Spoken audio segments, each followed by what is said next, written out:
አይወድቅም የሙስሊሞች ባንዲራ ብሎ በተቆረጡት ሁለት እጆች እንዲያቀፈ ሙስዓብ ኢብኑ ዑመይር በመካ ሳለ የቅምጥል ቤተሰብ ልጅ ነበረ። በሀብት ያደገ ልብሱ ከህንድ ነው የሚመጣለት፣ ከየመን ነው የሚመጣለት። ሽቶው ልዩ ሙስዓብ አልፏል እንዴ ይባላል። ለምን? የሚቀባው ሽቶ አካባቢውን ስለሚያውድ።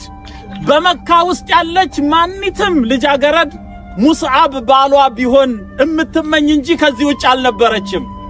ወደ ኢስላም ሲገባ ግን ሙስዓብ ኢብኑ ዑመይር የኢኮኖሚ ማዕቀብ ተደርጎበት የሚለብሰው ልብስ አጥቶ ልብሱን በሾህ ሰፍቶ አያይዞ ሲሄድ አይተነዋል አሉ። አንደበተ ርቱዕ የነበረው ሙስዓብ ኢብኑ ዑመይር እዚህ ወደ መዲና ሰዎች ወደ አውስና ወደ ኸዝረጆች ነብዩ ሰለላሁ ዐለይሂ ወሰለም ለኢስላም ቦታን እንዲያደላድል የመጀመሪያ አምባሳደር አድርገው ላኩት። ከዛ በኋላ በአንድ አጋጣሚ ሰዓድ ኢብኑ ሙዓዝ የተባለ የአውሶች መሪ ስለ ሙስዓብ ኢብኑ ዑመይር ዳዕዋ ማድረግ ሲሰማ ወንድሙን ላከ። የሆነ ሰው የሰማው ነው፣ ሂድና ከሀገር ያባረው።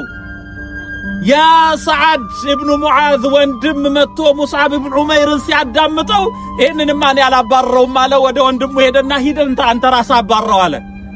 ሰዓድ ኢብኑ ሙዓዝ ሰይድ ነው። መጣ ወደ ሙስዓብ ኢብኑ ዑመይር የሚያስተምርበት ቦታ ላይ።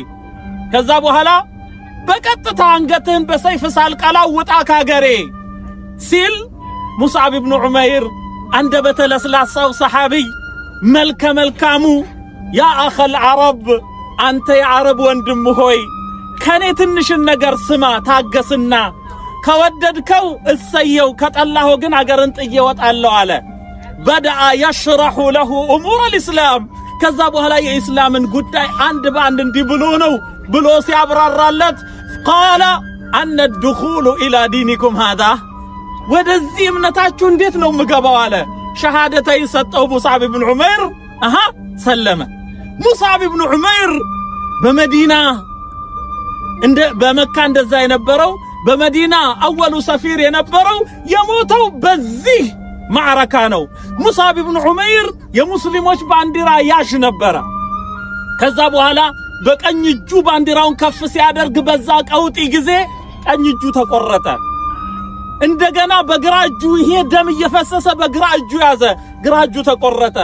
አይወድቅም የሙስሊሞች ባንዲራ ብሎ በተቆረጡት ሁለት